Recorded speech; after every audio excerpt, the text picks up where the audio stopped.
Welcome to Behind the Shield, the Hall of Fame edition. Today we get to talk to baseball standout Ryan Poff. Hello again, everybody. Scott Geis joining you for another episode of Behind the Shield Hall of Fame edition. Today we talk to Ryan about how he got to York, what are some of the things that he's taken away in his professional life from York College baseball. He certainly is one of the more accomplished players in school history.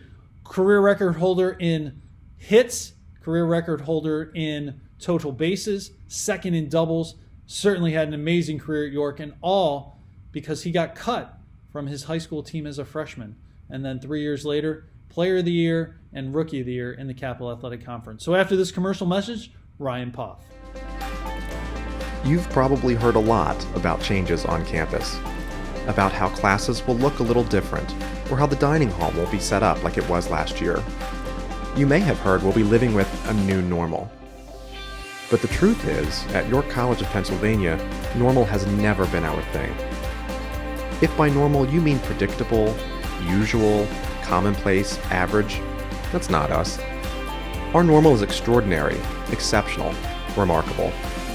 Our normal is about taking responsibility, thinking of others, and treating people with respect. Here, normal means being compassionate. It means protecting the person next to us to ensure safety and good health for all of us, because we know we're in this together. For us, wearing masks and social distancing aren't really a new normal. They're just another example of what's always been important to us. Joining efforts to find real solutions to achieve our goals, to help our community thrive, and to show that we care. That's not a new normal. That's our normal, and we are grateful that you're a part of it. Welcome home, Spartans. Welcome back to Behind the Shield, the Hall of Fame edition. We are joined today by Spartan baseball great Ryan Poff. Ryan, great to see you. Thanks for joining us. Yes, Scott, great to see you as well. Thank you.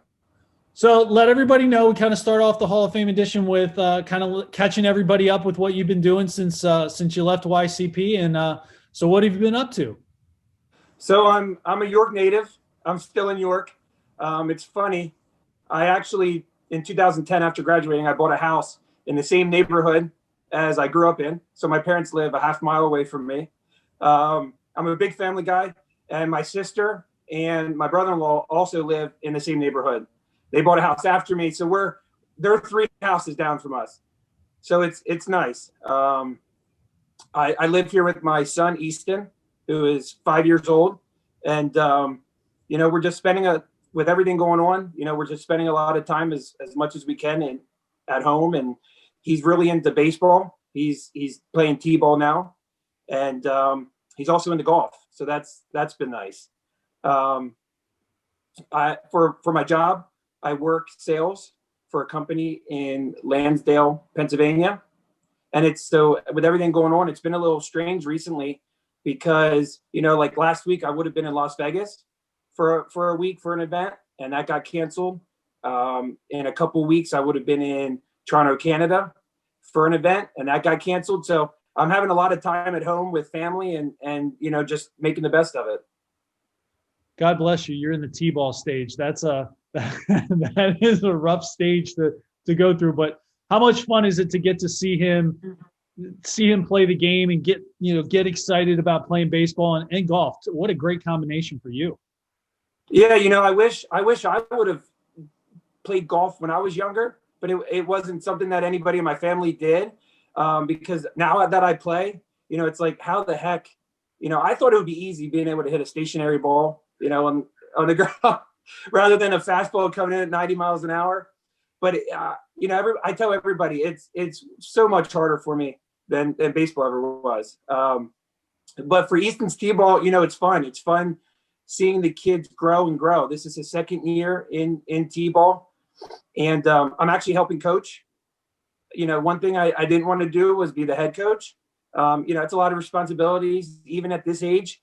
And, one thing I definitely don't want to have to do is deal with the parents. I know, Scott, you said you coach your kids. So my stipulation was I will help out if, I could be the assistant coach. But it's fun. I'm actually coaching with a lot of players. There's 3 players that I've played with in the past. And, it's one thing I've noticed that's different with nowadays than when I was younger is that the coaches actually have played baseball, and most of them, one of the coaches played minor league ball that we're coaching with, and another buddy of mine played college ball. So we have a lot of coaches that have played and really are trying to help these kids grow. I think I will. The one thing of advice I will tell you: enjoy the journey, because I'll tell you what, it goes by so fast. I remember when Shane was little and we were doing t-ball, and then we progressed up through, and he's 17 now and a senior. It flies by. So enjoy it and have fun with it, because it is something that it's a great thing. And when you're an assistant coach, you got the best of both worlds. You just get to show up and coach. That's the life right there. That's the way to go. You got it. I don't have to line the fields or anything like that either. So yeah, that's a lot of fun. I did that all summer, so I understand that. Let's switch directions here. What was it like when you found out you were named to the Hall of Fame? Obviously, you had an amazing career at York College. You probably knew at some point in time this might be a possibility. What was it like when you got the news? It was an honor, and like you said, at some point I thought I would be inducted, but once I got the news, obviously the first place I ran over to was my parents, because they've been my biggest supporters throughout my whole college career, and even high school and even after college. They were at every single game and there for all the action. But it's an honor. I'm very grateful. It's fun being part of a lot of Spartan greats. And there's actually, it's nice because I got to play with some of those players like Mike Welch and Jeff Young and Chris Brower. And I'm sure some of the other players that graduated after me that I've played with, there might be a few that can join us as well. And I got a good story for you too, because I said it was I'm honored and I'm grateful, and it's very rewarding because, in high school, my freshman year, I did not make the JV. I did not make the varsity team. I was completely cut, didn't play baseball at all my ninth grade. And obviously, that hurts when you're that age. You played your sport for your whole life. And to be told you're not good enough to be on the team, that hurts. My parents were, like I said before, are my biggest supporters, and they were ones not to let me get down. So they decided that, as soon as I was cut, they were going to hire a strength coach. They were going to hire a baseball instructor, and they got me a membership at our local Y. So after work, when they were done work, I would be at the YMCA for anywhere between 3 and 4 hours, working on my swing with the instructor, working on pitching, in the gym, working on strength. So it's those things that I look back on, and which makes it even more rewarding for me. I did not know that. That's incredible. I mean, that just shows if you're going to work at something, you can get really good at it, because obviously you got really good at it. And that was something. Wow, that's impressive to hear that and have you come back like that. When you're a local guy, mm-hmm. What made York College the choice for you? Was it the closeness and the ability for your family to be there? Was it just was the right fit, baseball wise, school wise? What went into your decision to come to York College? So I think number one was after meeting Coach Sakia. Obviously, I was hoping to stay local. I was looking at Millersville and Shippensburg and York. And then I also looked at some junior colleges down in Florida. But I think after talking with Coach Sakia, he was a big example setter for me. He was upfront with me. He told my parents and I straightforward, we like you as an athlete, but that doesn't mean you're going to come in here and you're going to start all 4 years. You have to prove yourself. And one thing that stuck with me through my visit with York was that, just because you started the year before doesn't mean you're going to be a starter. So every year you had the chance to prove yourself. And, coming in as a freshman, I think there was like 10, maybe even 12 seniors on the team. So it was kind of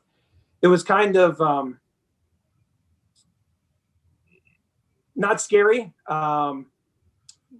But it was it can be intimidating. It was intimidating. Freshman. Right.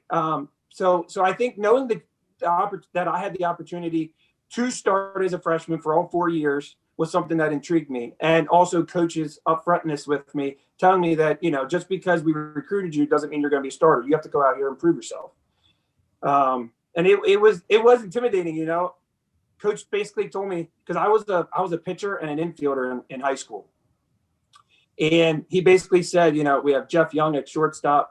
That's going to be hard to beat. We have Eric Velez at second base. We have Justin Heller at third base. And they were my positions. He said, if you want the opportunity to start, we're going to move you to the outfield. And I never played outfield before. I was always a pitcher, shortstop, second baseman, third baseman. So it was a big change for me. And being a freshman and I'm out in right field, there's Dennis Maxim, who's 6'7". So, it wasn't an easy road, but it was a fun road and one that I enjoyed. Well, to let everybody know, that freshman year worked out pretty good. Not only were you the CAC Rookie of the Year, you're the CAC Player of the Year.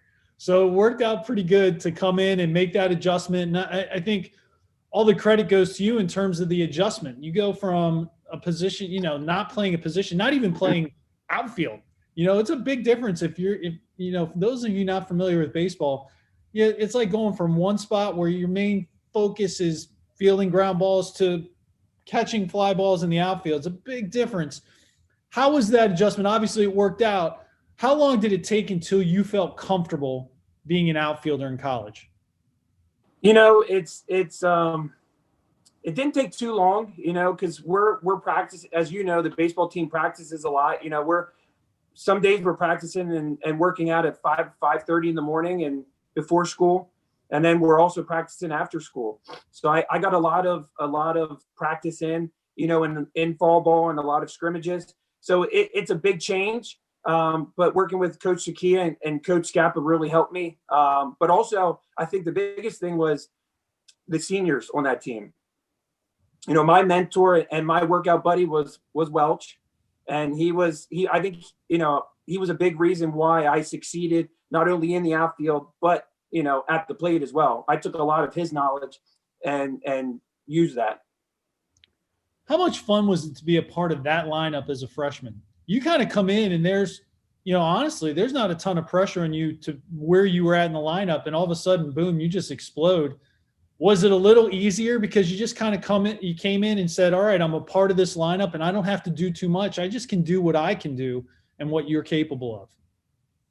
Yeah, so I wasn't a part of the lineup the first game. We always go down to Emory, for that trip. So the first game was kind of weird because it was like the first time I've actually sat on the bench, besides my freshman year in high school when I didn't make the team. So when we were down in Emory, we played the first game, and then it was the second game, and that's when Coach Sakia told me that I was going to get my opportunity to start. So I started in right field, and I'll never forget that game because I made a diving catch in right field, right near a bench. I almost hit the bench, and I didn't have outstanding plate appearance that game. I went 1 for 4. I remember that, a line drive over shortstop. But being a part of that class with so many great players, I think that like I said before, that really turned me into the player that I was. I started batting ninth that year. We had some injuries. I was batting ninth, playing right field. We had some injuries. In the middle of the season, closer to the end of the season, I believe is when I started batting like 5. It was like Jeff Young, Mike Welch, and me. And that's when I transitioned over center field as well.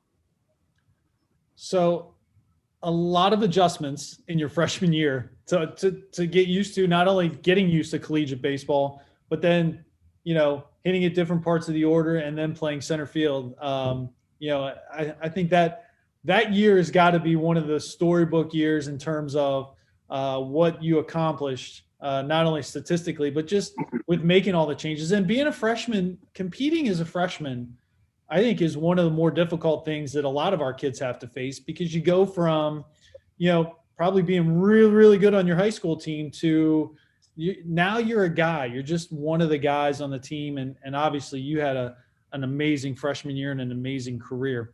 I want to touch base on what your career, what you experienced at your college, how did that have an impact on you after school? What were some of the things that you took away from being a student athlete at York to your professional and your personal life after college?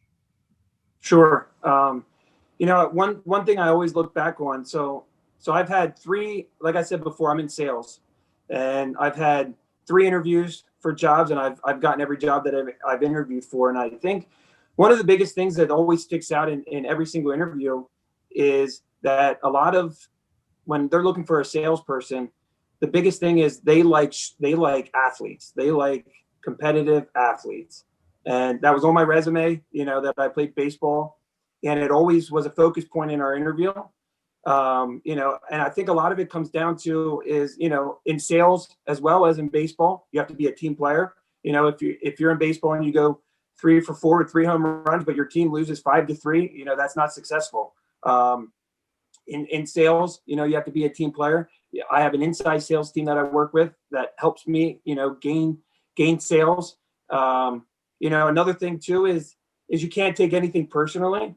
Coach was hard on us, and he held us accountable for everything. But the reason he did that was he wanted us to get better.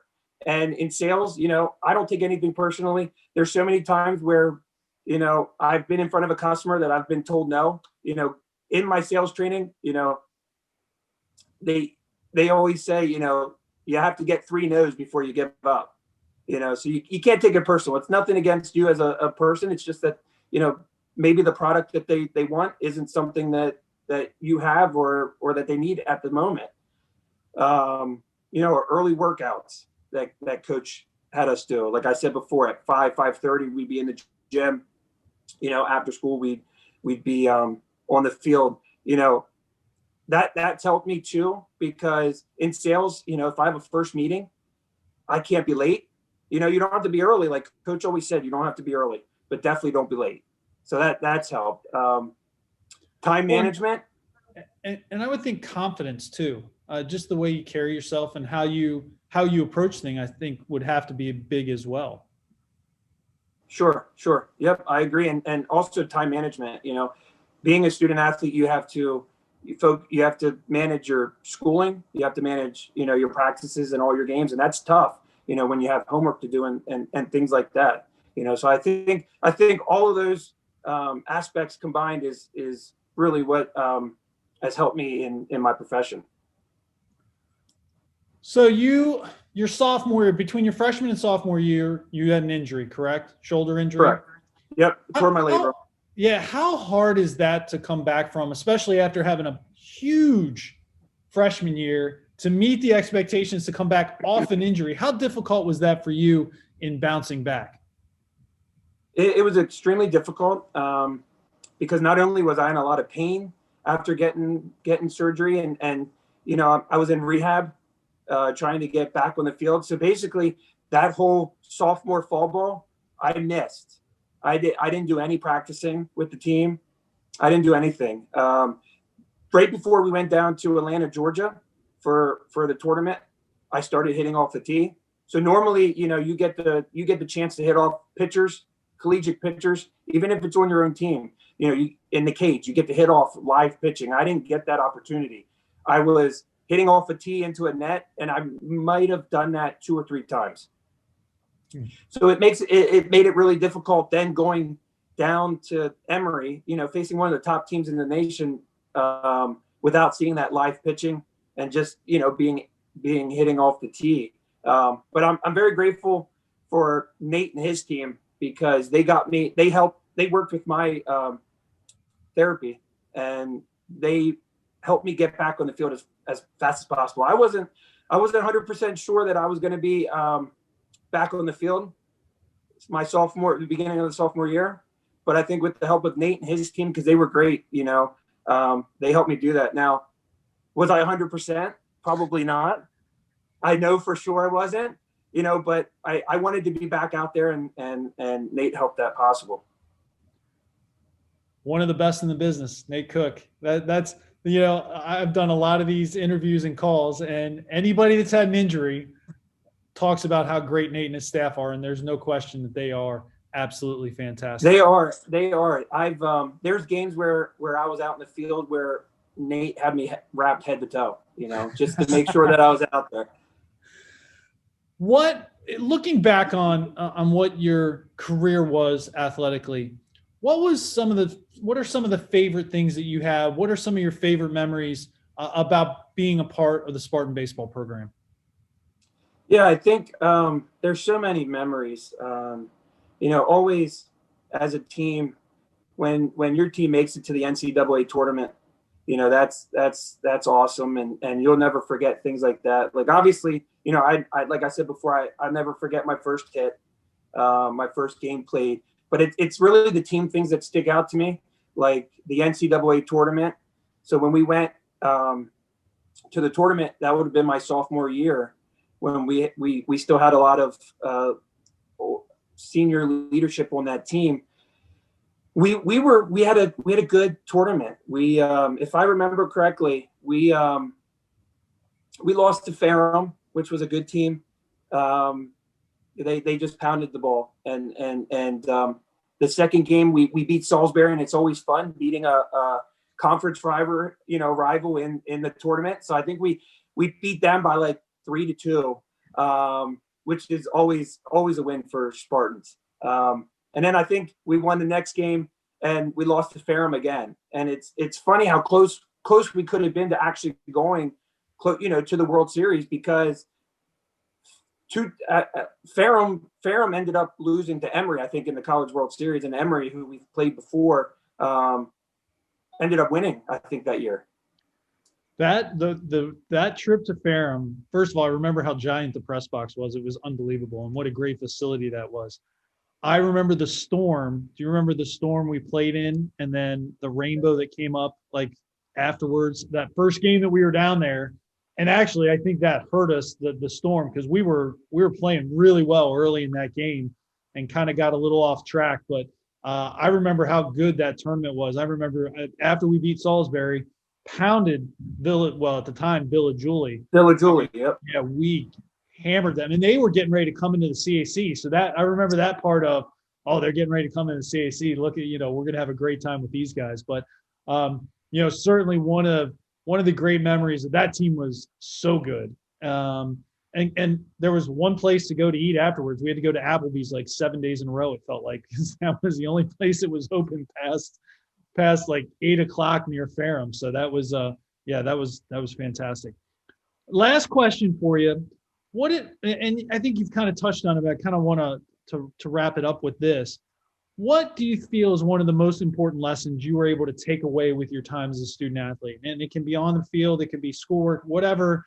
What's the one thing that you take away from your career as a Spartan? I mean, and like you said, I think we touched on it, but I think being grateful is huge, because not everybody gets this chance to be a student athlete and have the opportunity to play 4 years on a baseball team while earning their degree. Also, you have to have fun. I had so much fun playing baseball. You have teammates that become friends, and you're like a close family. You have to have fun. Like for my profession, I love my job. Not many people can say, I know you can say it, but there's a lot of people out there that can't say they love their job. I have fun. I had fun playing baseball. I had fun, working my job. And I think lastly, you have to be positive. Being positive right now is important with everything going on. You have to show a lot of positivity. I think those are all great attributes, and I think you nailed it on the head. Ryan, thanks for joining us. It was great to catch up. Can't wait to see you when we actually get a chance to do this ceremony in person. I'm looking forward to getting to talk and getting to share some time together, and I appreciate it. Good luck with the coaching. I know you're going to love it, and I'm soon to be retired, so I'll have plenty of free time to come watch Easton play some baseball at some point in time. But thanks for joining us again, and good luck with everything. Thank you, Scott.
Certainly great to catch up with Ryan, see that he's doing great. He has carved out quite a career in sales after his time as a York College Spartan, and it's great to see the success that he is enjoying in his professional and personal life.